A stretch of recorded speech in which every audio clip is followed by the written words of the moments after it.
Esa voz que tronó en el monte todavía habla. Hoy no tiembla el monte, tiembla el alma que oye. Esclavo de tu palabra.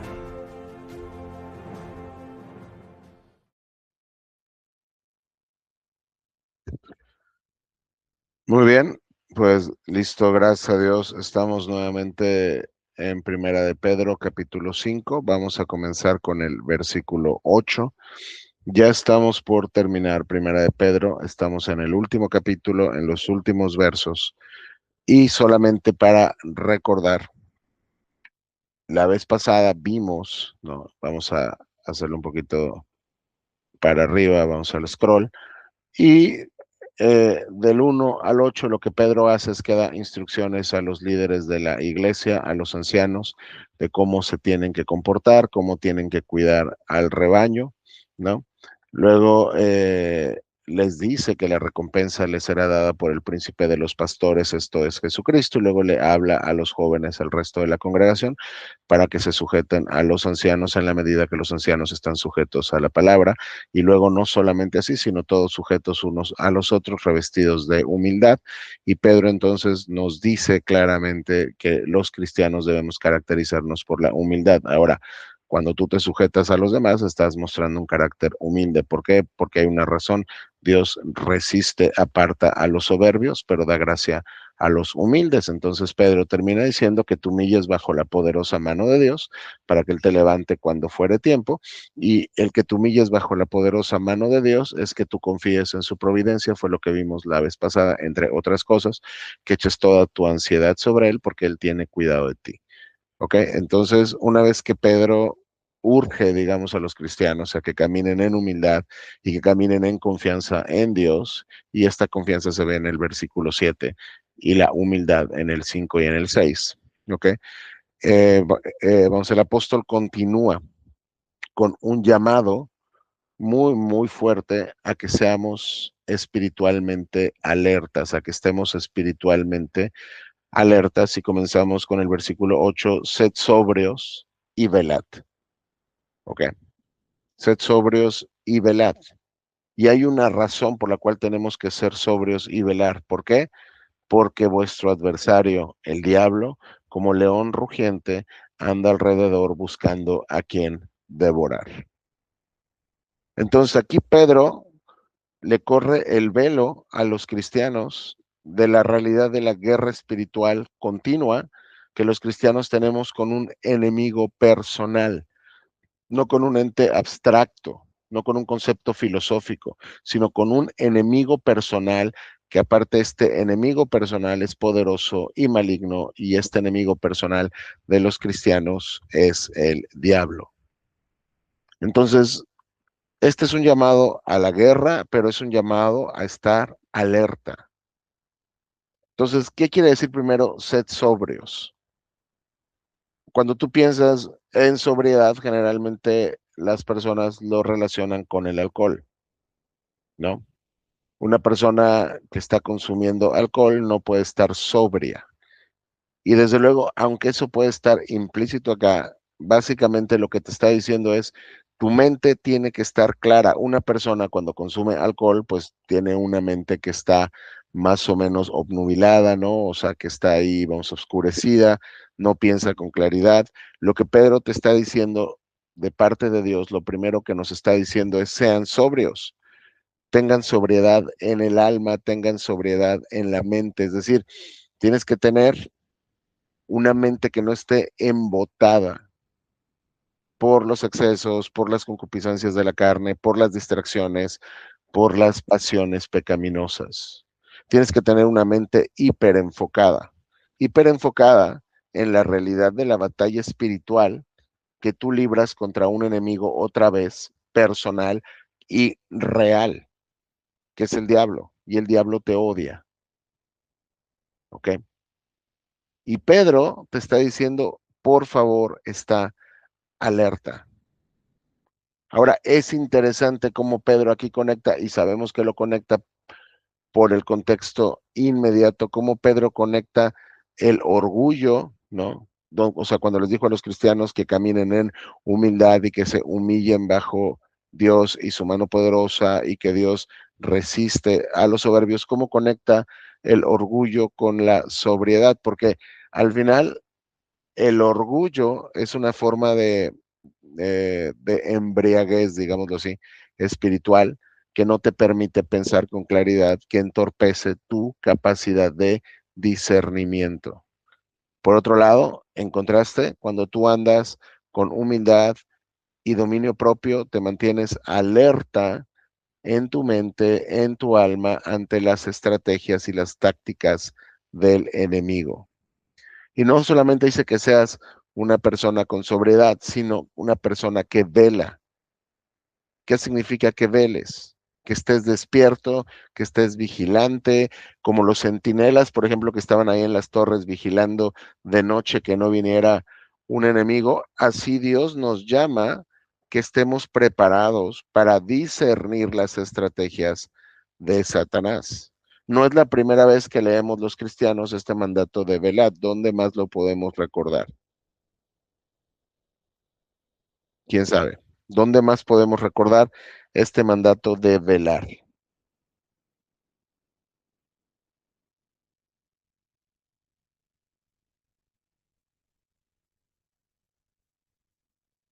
Deben de recordar que Jesús en Getsemaní dijo, velad y orad, ¿para qué? Para que no entréis en tentación.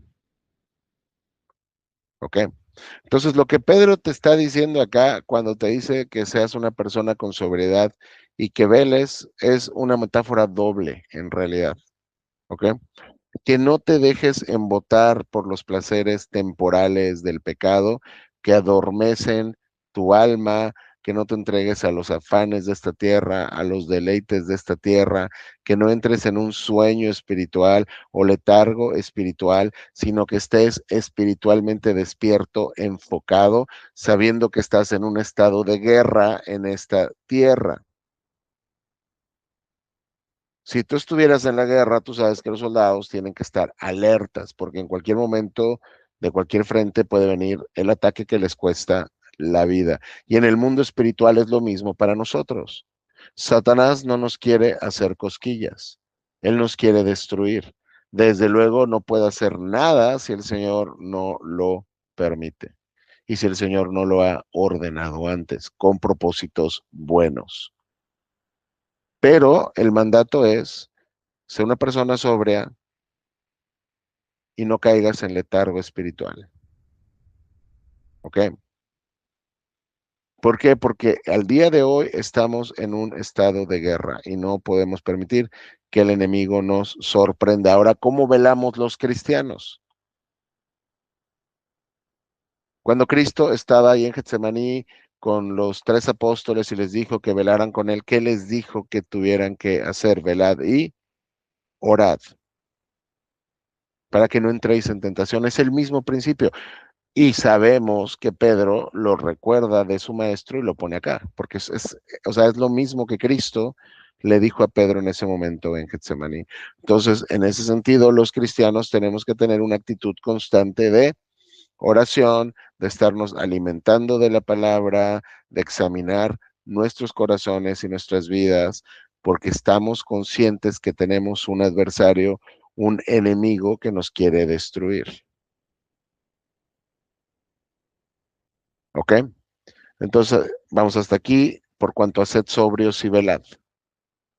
Luego, porque vuestro adversario, el diablo. La Biblia me dice que el diablo es mi adversario, es mi enemigo, es mi acusador. Ahí ustedes se van a acordar que en Apocalipsis se le llama al diablo el acusador de los hermanos. ¿Ok? Y diablo tal cual es quien, es quien calumnia o quien difama. Entonces, básicamente, si tú te vas al tema etimológico, lo que Pedro te está diciendo nada más con el diablo y con el adversario es como si en él tuvieras, vamos, un enemigo que litiga contra tu causa, contra tu vida y está apuntando a tu alma. ¿Ustedes se acuerdan qué es lo que le dijo el diablo a Dios ahí en Job? Job te teme porque lo proteges y Job te teme porque le has bendecido en gran manera. Pero si tú le quitas todo lo que tiene, mira cómo no blasfema en tu propia cara. O sea, básicamente el diablo está acusando a Job y diciéndole, Job es un convenenciero. Él te busca y su piedad es solo aparente porque le conviene, porque le bendices. ¿Ok? Y luego, aquí hay un símil, porque ya que Pedro te dice, el diablo, el calumniador, el difamador, es tu enemigo, litiga en tu contra, te quiere destruir, él lo compara con ¿qué? Con un león rugiente. Piensen en un león que está rugiendo. Eso quiere decir que tiene hambre. ¿Por qué? Porque anda alrededor buscando a quien devorar. Cuando nosotros pensamos, vamos, en un animal como un león que ruge con hambre, como lo vemos en las películas y todo eso, pues no hay gran trascendencia. Pero si lo estuvieras viendo enfrente de ti, tendrías mucho miedo y tendrías pavor, porque sabes que un león con hambre es capaz de destruirte y despedazarte. Entonces, lo que Dios quiere que el cristiano entienda con este símil es que el diablo es feroz, tiene fuerza y busca intimidarte y busca paralizar a su presa. Quiero que notes que lo está comparando con un animal que en sí mismo es salvaje y es feroz y es un cazador nato. Y para que nos quede claro la importancia de estar con sobriedad y viviendo con oraciones, porque él anda hambriento buscando a quien devorar. Entonces, estas palabras tienen que despertarnos, y es lo que Pedro quiere, tienen que despertarnos a vivir con precaución. Piensa en el diablo como un animal salvaje, feroz, o sea, es fuerte, es despiadado, está buscando perseguir y devorar las almas del pueblo de Dios. Ahora, es muy importante reconocer otra vez que el diablo no puede tocar el cabello de un cristiano si Dios no lo ha ordenado de esa manera con propósitos buenos. Pero esto no sirve porque hay cristianos que minimizan al diablo y lo pintan como alguien inofensivo. Y también hay cristianos que le dan una importancia desmedida que no tiene, como si él mismo fuera omnipotente y estuviera ahí de tú a tú con Dios. No.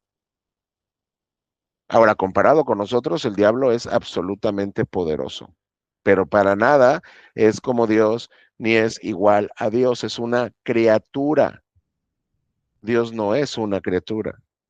Y aparte es una criatura caída, que está al final del día subordinado al control absoluto soberano de Dios. Es decir, el diablo no te puede tocar y el diablo no puede hacerte algo que Dios no haya decretado, que Dios no haya ordenado. Y si lo hizo es con un propósito bueno para tu vida.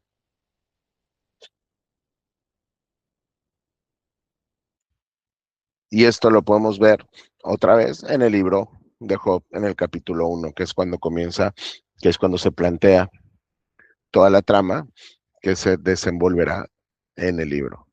Pero a pesar de que el diablo es una criatura caída y está sujeto al control soberano de Dios, Pedro resalta su actividad y te dice, anda como león rugiente alrededor buscando a quien devorar. Entonces, la meta de Satanás, como sabe que no te puede destruir escatológicamente ni finalmente, lo que él pretende contigo es tratar de destruir tu fe. No va a poder porque tu fe está siendo sostenida por Cristo si eres un cristiano verdadero, pero Dios te llama a velar y vivir con sobriedad y destruir tu testimonio, si le fuera posible. Así que lo que no debemos olvidar es que el diablo es personal, el diablo es real, el diablo te odia y el diablo intentará, o sea, vamos hasta donde él pueda, toda clase de mal contra ti. Desde luego, otra vez está sujeto a la soberanía de Dios. Ahora, ya que Pedro nos presenta cuál es el escenario al que nos tenemos que enfrentar como cristianos, es decir, hay un enemigo que está buscando destruirnos, vamos a ver cómo peleamos contra él.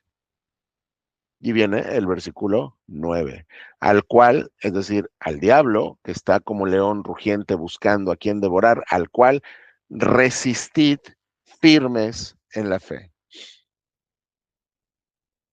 Ahí está la clave de cómo pelear contra Satanás. Esta es una orden apostólica. ¿Qué es lo que está diciendo Pedro? Resístelo manteniéndote firme en la fe.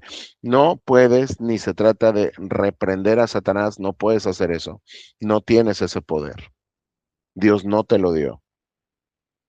Tampoco se trata de que huyas con temor, ni te pongas a dialogar con Satanás. Lo que tienes que hacer es resistirlo, resistirlo. Y ya Dios nos dijo allí en Santiago 4, ¿se acuerdan? Resistid al diablo y huirá de vosotros. En el contexto paulino, entonces, ¿cómo es que resistimos al diablo? Porque Pablo también habla de esta guerra espiritual que no tenemos contra carne ni sangre, sino contra principados, potestades, todo esto revestidos de la armadura de Dios, ¿se acuerdan? Efesios 6. Y todo esto se sintetiza aquí en Pedro con firmes en la fe. ¿Qué significa que permanezcas firme en la fe? Tienes que permanecer basado, cimentado, sólido en la confianza en Cristo y en sus promesas. Porque ahí en el contexto de la armadura espiritual, Pablo ya te dijo en Efesios 6 que la fe es el escudo con el que apagas los dardos de fuego del maligno. La fe, la confianza en Cristo y en sus promesas, en que Él cumplirá lo que ha prometido. Es decir, entonces, ¿dónde encontramos la confianza en Cristo y en sus promesas? En las sagradas escrituras. ¿Cómo es que resistimos a Satanás? ¿Cómo lo resistió Jesús en la tentación en el desierto? Les pido que participen, por favor. ¿Cómo resistió Jesús a Satanás en el contexto de la tentación en el desierto después de su bautismo como sumo sacerdote? Con la Biblia. Con la Biblia, con las escrituras. Pero no es solamente que las cites como si las escrituras en sí mismas como que al pronunciarse tuvieran un poder, sino en la confianza que tú tienes en el Dios de las escrituras y en la fidelidad de ese Dios que cumplirá sus escrituras.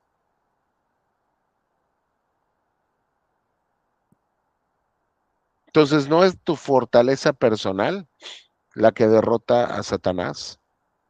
No es tu astucia, ni tus habilidades, ni tus estrategias. Es la fe que tienes en el Dios Todopoderoso y en su Hijo Jesucristo por medio de su Espíritu. Porque tú y yo, o sea, si Dios nos deja a nosotros mismos, somos débiles. Y Satanás es mucho más astuto que nosotros.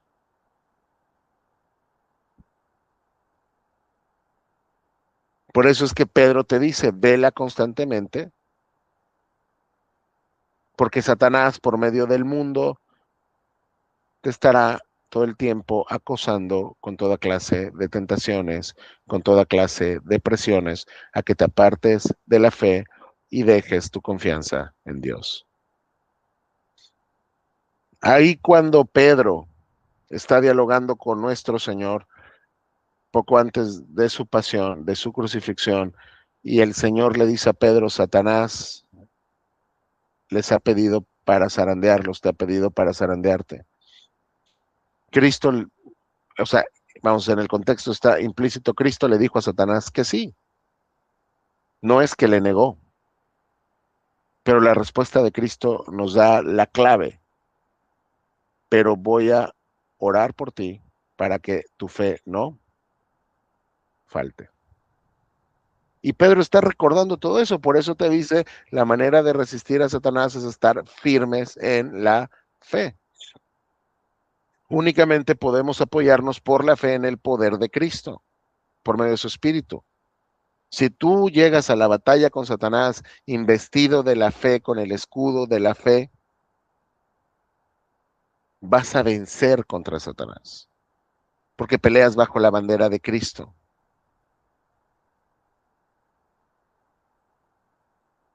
Y por otro lado, ¿qué significa que resistas firme en la fe? Que ahí cuando Satanás llegue por medio de tentaciones y te quiera llevar al pecado, porque te diga, mira, si tú haces esta conducta que tú sabes que es pecaminosa, te aseguro que te va a traer gran placer y gran satisfacción. Cuando tú resistes firme en la fe, es como si le dijeras a Satanás, mi satisfacción proviene de Cristo. Tú me estás mintiendo, porque aparentemente mi carne no redimida me dice que esta conducta pecaminosa me va a traer gozo y me va a traer alegría, pero en cuanto la cometa, lo único que voy a encontrar como cristiano es miseria y dolor, porque mi verdadera satisfacción está en Cristo y en obedecerle y en amarle y en deleitarme en él. Eso es resistir firme en la fe, porque estás poniendo tu confianza en lo que Dios te dice y la Biblia te dice, huye del pecado, mortifica el pecado. Créele a Cristo, créele a Dios, y esa es la manera en la cual puedes luchar contra Satanás, porque no estás solo en este combate, ¿ok? Y Pedro continúa diciendo, sabiendo que los mismos padecimientos se están cumpliendo en la compañía de vuestros hermanos que están en el mundo. Básicamente es no estás solo, no solo tienes a Cristo, sino todo el pueblo de Dios en todos lados está pasando por lo mismo. Hay una manera como corporativa y colectiva de resistir a Satanás como iglesia. Tienes un pueblo que ve por ti. Ahí hay solidaridad entre tus hermanos, ahí hay consuelo con los demás. Lo que Satanás intenta hacer muchas veces es aislarte, ¿ok?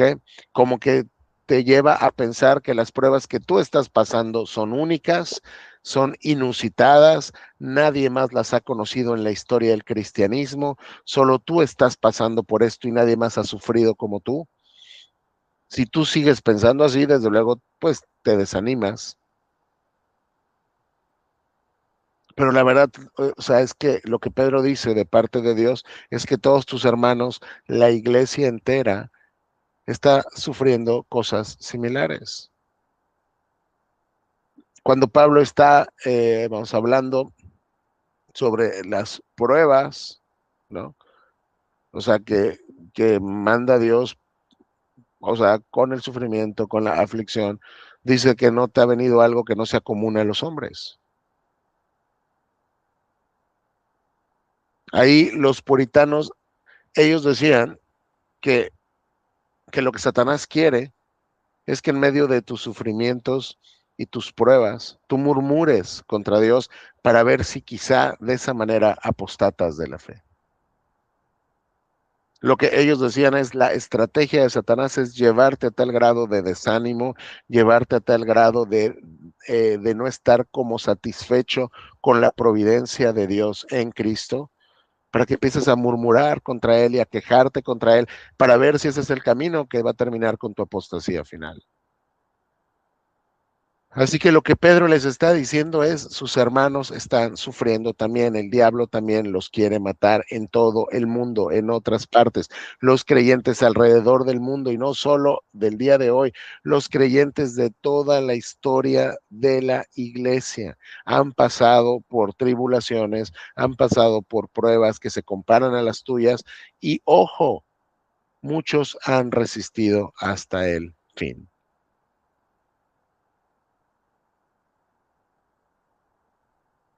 ¿Qué nos dijo Pablo en Colosenses? Cuando nos está hablando que o sea, bueno, que nuestros como que pruebas o sufrimientos por Cristo, que dice Pablo que completan la falta de las aflicciones de Cristo en sus miembros. Esto es Cristo unido a su pueblo. Si Cristo sufrió, nosotros también vamos a sufrir. Así que no es como que eres un soldado ahí tú solito, aislado en la selva, sino eres parte de un batallón donde los santos estamos militando en el ejército de Cristo. Y Pedro nos llama a no rendirnos. Entonces, en este contexto, la comunión con otros cristianos, la comunión de los santos, es un medio más de gracia que Dios nos ha dado para llevar nuestras cargas. ¿Qué dijo Pablo en Gálatas? Llevad los unos las cargas de los otros y cumplid así la ley de Cristo. ¿Por qué? Porque cuando nuestros hermanos también están pasando por pruebas y luego llegan con nosotros y nos cuentan cómo Dios fue fiel en sus pruebas, eso nos llena a nosotros de ánimo. Es lo mismo que Pablo ya nos dijo antes, que Dios nos manda pruebas para consolarnos, para que después con el consuelo que Él nos dio, nosotros vayamos y le demos ese mismo consuelo a otras personas que están pasando por algo similar.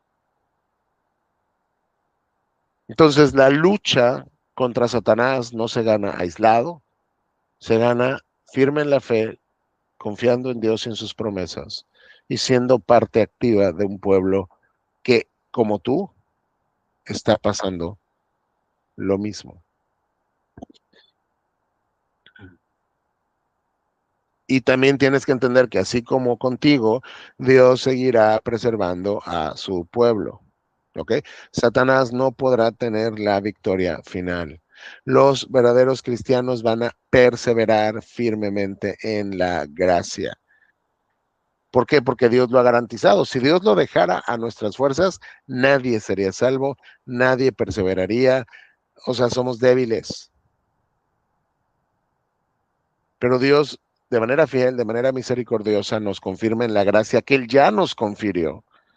Y con gran poder el Señor nos va a perseverar y preservar hasta el fin. Entonces, en este sentido, la perseverancia de los cristianos, la perseverancia de la gracia, es una obra de Dios donde Dios te está preservando, no mediante tus fuerzas, sino mediante su gracia y mediante su espíritu. Pero tú tienes la responsabilidad dada por Dios mientras Él te preserva de que vivas de manera sobria, veles, ores constantemente para que no entres en tentación. Porque si tú te debilitas espiritualmente, corres el peligro de que la carne, el mundo, Satanás, te lleven a alejarte de Cristo.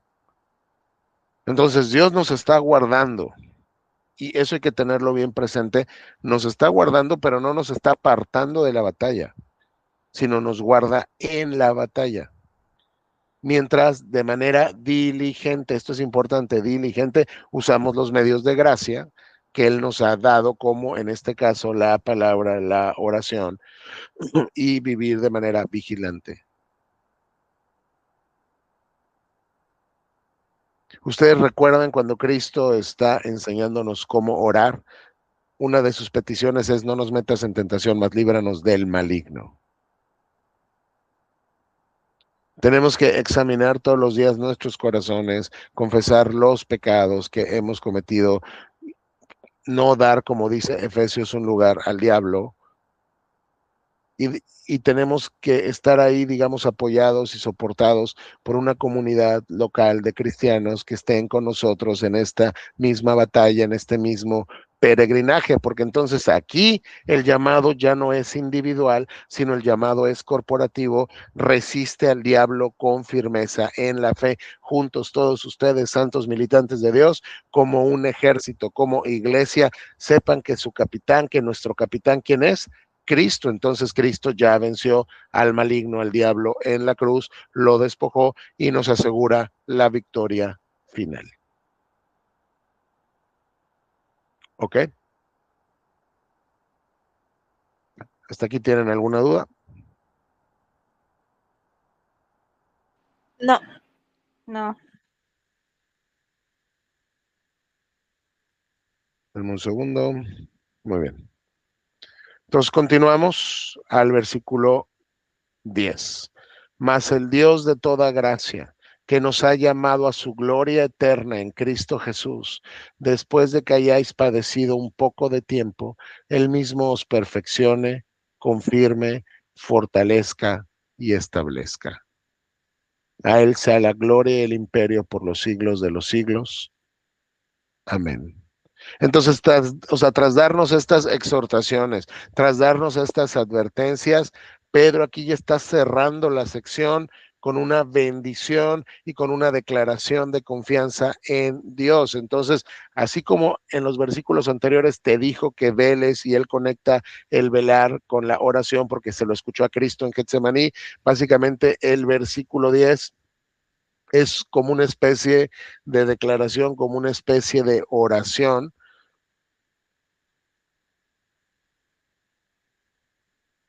donde está diciendo que Dios es el Dios de toda gracia. Toda tu ayuda, todo don que puedas tener, todo favor, vienen y provienen de Dios. Toda la gracia que has recibido en tu vida, Dios es la fuente de esa gracia. Ya lo dijo Santiago también. Todo don perfecto desciende de Dios. Y Dios tiene muchísima gracia para darle a su pueblo, para socorrer a su pueblo en cada necesidad, sin importar el tipo de prueba o la carencia que su pueblo esté pasando. Tú y yo podemos encontrar gracia suficiente y correspondiente en Dios para la prueba que necesitemos, porque nos puede dar sabiduría o nos puede dar fortaleza o paciencia o consuelo. Y sobre todas las cosas, Él es la fuente de la gracia en Cristo, de la obra redentiva de Cristo. Con lo cual, Dios nos libra del infierno de fuego de su ira para adorarle desde hoy y hasta la eternidad. Y este Dios de toda gracia, al que Él identifica con la fuente de la gracia y la fuente del socorro para vencer a Satanás y para vivir la vida cristiana, dice que te ha llamado a su gloria eterna en Cristo Jesús. Nos ha llamado, os llamó a su gloria eterna en Cristo Jesús. Entonces, al final aquí hay un propósito escatológico. La gracia que Dios te dio cuando te eligió se manifiesta, ya lo sabemos, en un llamamiento eficaz que te une a Cristo como tu cabeza en el Espíritu por medio de la fe, y esto te destina a la gloria eterna. Entonces, lo que Pedro quiere es confirmar a los cristianos en que la obra de salvación que Dios comenzó en ellos va a ser perfeccionada y completada, que es lo mismo que Pablo nos dice en Filipenses.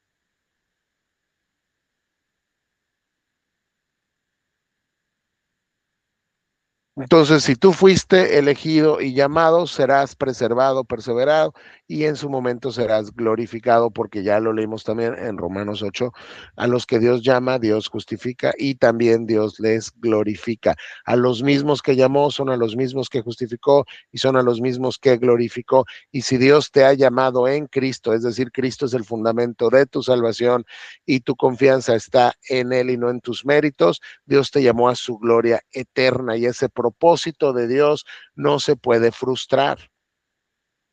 Por eso es que la salvación, entre otras miles de razones, no se puede perder. Porque si Dios te llamó en Cristo a su gloria, tú vas a llegar a la gloria de Dios en Cristo. ¿Por qué? Porque ese propósito descansa en la fidelidad de, como les dije en Filipenses, Pablo dijo que aquel que comenzó en vosotros la buena obra, la perfeccionará hasta el día de Cristo. Entonces, él está terminando, yo no sé si se acuerdan cómo está empezando, cómo empezó Primera de Pedro. Pongan su mirada en el galardón y la recompensa que les será revelada en el día de Jesucristo. Ahora, Pedro tampoco niega la realidad. Este peso de gloria, Dios te llamó a él y lo vas a recibir después de que hayas padecido un poco de tiempo. ¿Qué es lo que está pasando hoy en la carta? Por eso Pedro les escribe, ¿se acuerdan? Cuando comenzamos con Primera de Pedro, vimos que Pedro le está escribiendo a un pueblo perseguido. Hoy les toca padecer un poco de tiempo. Las aflicciones que estás viviendo, por más largas que te parezcan, cuando las comparas con la eternidad son brevísimas. Hoy por hoy, mientras estamos en la tierra, los cristianos estamos pasando por un breve momento, un breve intervalo de sufrimiento.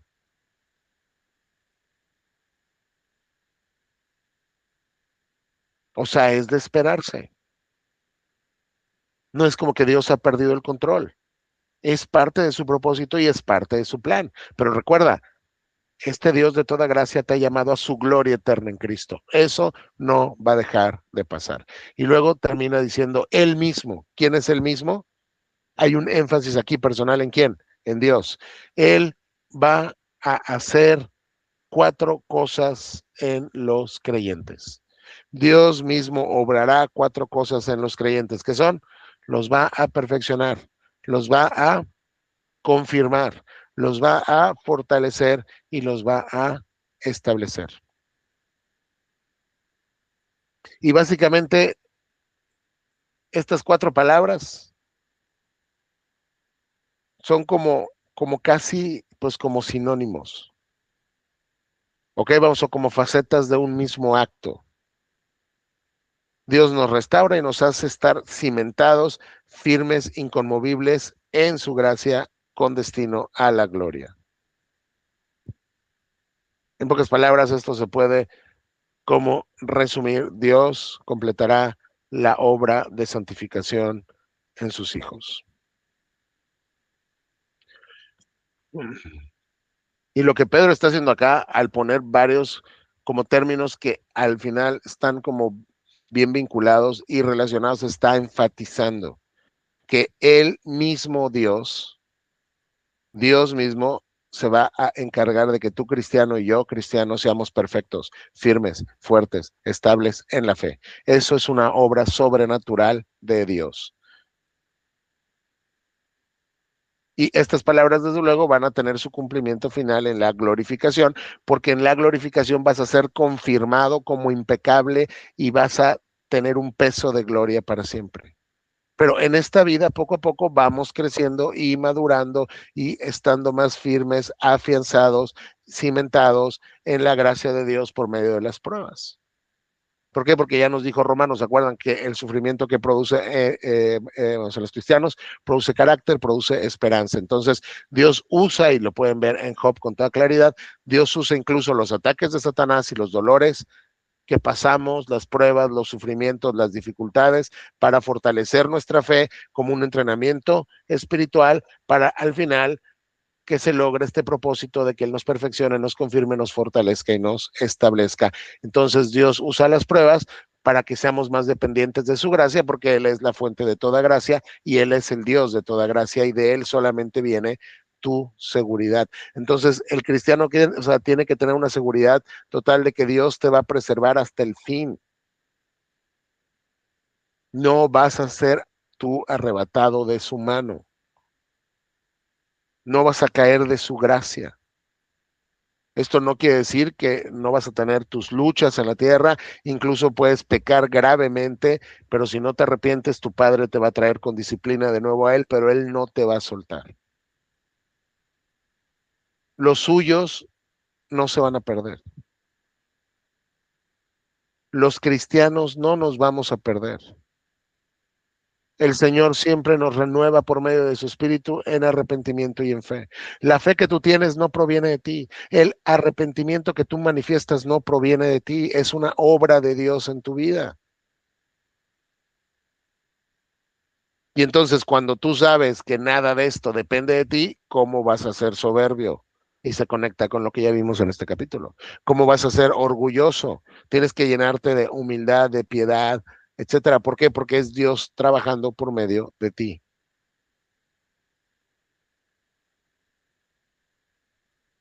Y entonces quiero que noten otra vez cómo Pedro pone en los ojos de los cristianos esta esperanza escatológica futura de la gloria que vas a recibir, porque Dios te llamó a su gloria eterna, para que hoy no te desanimes en medio de el sufrimiento que estás pasando. Y como dijo Pablo en Romanos, y ya lo hemos visto, que los padecimientos de este tiempo, dijo Pablo, no son comparables con la gloria que vendrá y que a nosotros se va a manifestar. Y entonces el versículo 11 es una doxología o sea, es como que Pedro explota aquí en adoración y dice, a él sea la gloria y el imperio por los siglos de los siglos. Amén. Entonces, una vez que Pedro considera la gracia que Dios te da para salvarte, lo que sucede en su corazón es que él quiere glorificar al Señor. Entonces, una frase pequeñita está cargada de adoración, donde está diciendo que la gloria y el imperio, todo poder le pertenecen a Dios por siempre, por los siglos de los siglos, eternamente. Esto también está confrontando a los creyentes que están siendo perseguidos. ¿Por quiénes están siendo perseguidos en este momento los creyentes? Por el César. La gloria y el imperio no son del César, son de Cristo, son de Dios. La gloria y el imperio no son de Satanás, que está buscando cómo destruirte, son de Dios. Entonces, ni Satanás, ni el gobierno, ni el César, ni el mundo tienen la palabra final, el dominio final, sino solo Jesucristo. Por eso Pedro puede decir gloria y poder, gloria, imperio, para siempre son para él por los siglos de los siglos.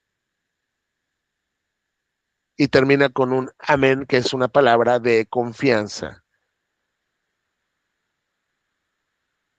Entonces lo que Pedro les está diciendo es, hermanos, una vez que acaban de leer mi carta, en medio de su tribulación, en medio de sus pruebas, confíen en Cristo y que la respuesta de su corazón sea adorar a Dios en medio de su aflicción.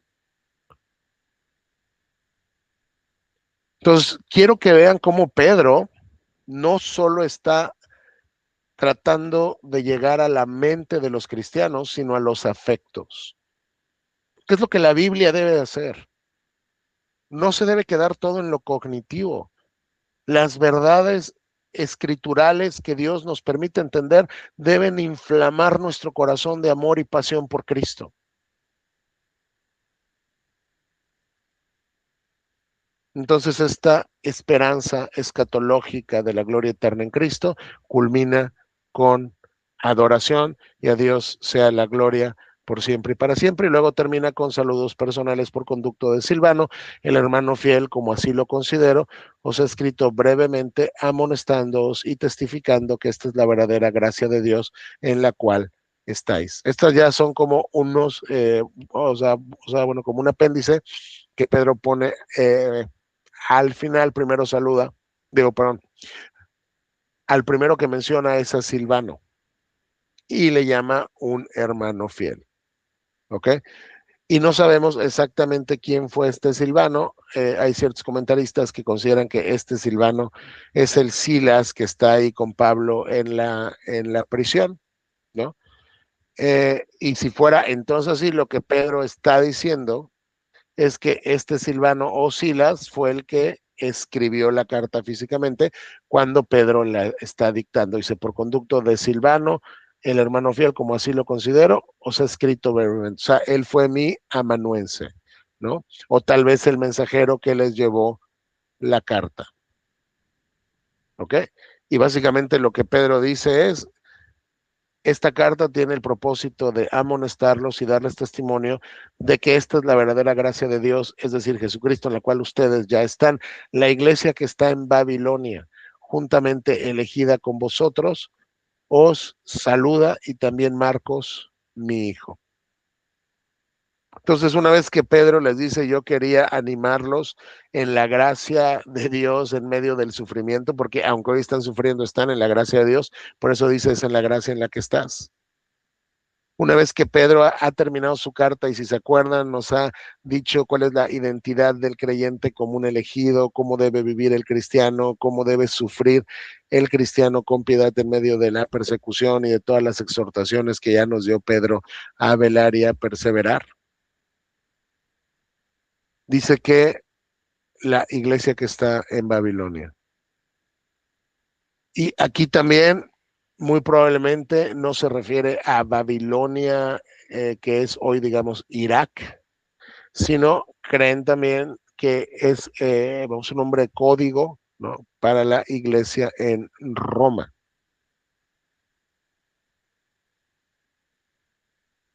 O sea, como están perseguidos, ¿no?, muy probablemente no quieren que sepan dónde está Pedro, entonces tienen como que sus códigos, y llaman Roma como Babilonia.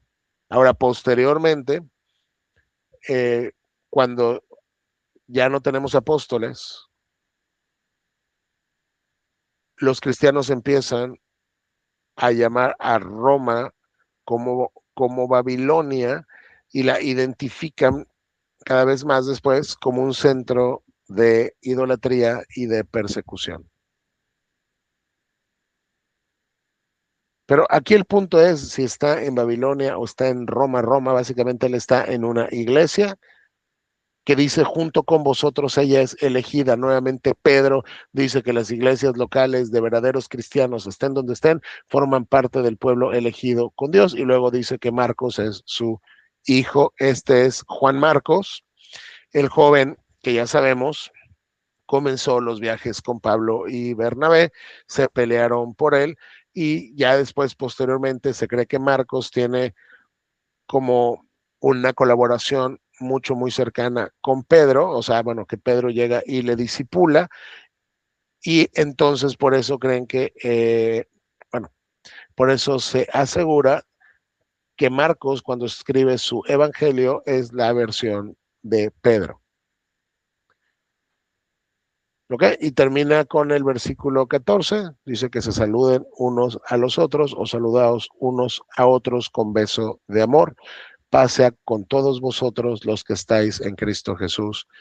Amén. Así que este beso santo, este ósculo santo es en el primer siglo un beso fraternal que se dan en la mejilla, es muy común en la cultura, ¿no? Aquí en el siglo primero lo que está mostrando es hay un afecto sincero entre los hermanos. No es una mera formalidad. Cuando alguien llega y se saluda con un beso en la mejilla, se muestran verdadero afecto. Entonces, lo que Pedro, aún en el versículo 14, que es como una despedida, está diciendo es, ustedes cristianos deben mostrarse amor de manera genuina, forman parte de una misma familia espiritual, forman parte de un mismo pueblo del pacto. Ustedes como cristianos tienen que cultivar un ambiente de armonía, de reconciliación, de amor por implicación, no pueden estar peleados ni llenos de rencor. Ustedes tienen que vivir en paz. Porque esta paz es la paz que Dios te concedió en Cristo. Y les está diciendo paz sea a todos vosotros en medio de este conflicto, porque la paz no tiene nada que ver con tus circunstancias, sino tiene que ver con tu alma, o sea, con la disposición de tu mente, con la tranquilidad que hay en ti en medio de la providencia divina.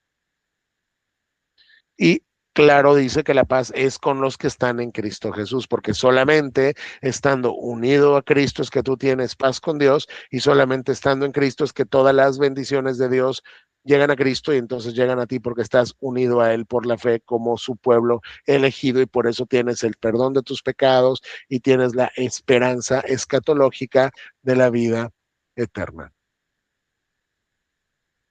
Y de esta manera, dice Pedro, amén. Y terminamos su primera epístola. ¿Alguien tiene alguna duda, comentario de lo que vimos el día de hoy o de No, primera de Pedro en general? no, Muy No, bien, muy bien. Entonces denme un momento, voy a terminar la grabación, por favor.